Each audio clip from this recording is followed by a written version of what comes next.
Lipește-mi, Doamne, sufletul de Tine, mai mult ca floarea veșnică de stânci. Să uit de ani, de lume și de mine și să privesc în ochii Tăi atunci. Lipește-mi, Doamne, sufletul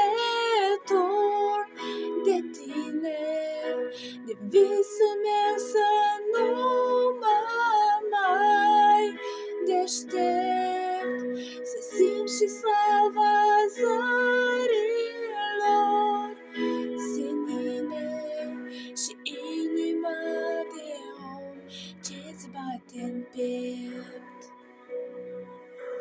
Lipește-mi, Doamne, sufletul de Tine,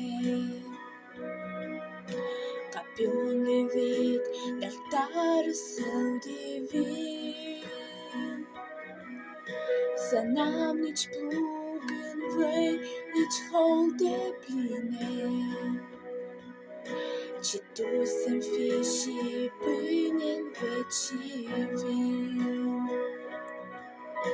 Lipește-mi, Doamne, sufletul de Tine, de visul meu să nu mă mai deștept, să simt și slava zărilor senine și inima de om ce-ți bate-n piept.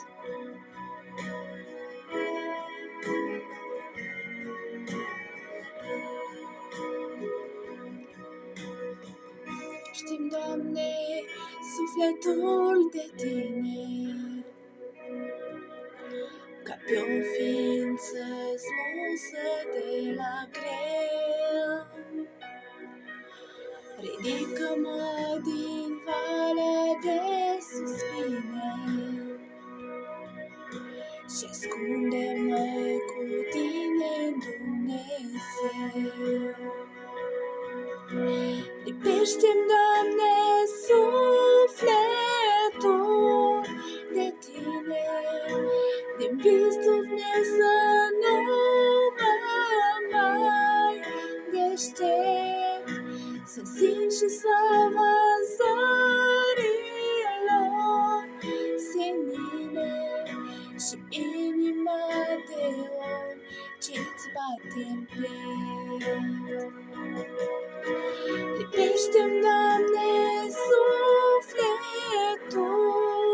de Tine, de visul meu să nu mă mai deștept, să simt și slava zărilor senine și inima de om ce-ți bate-n piept. Și inima de om ce-ți bate în piept.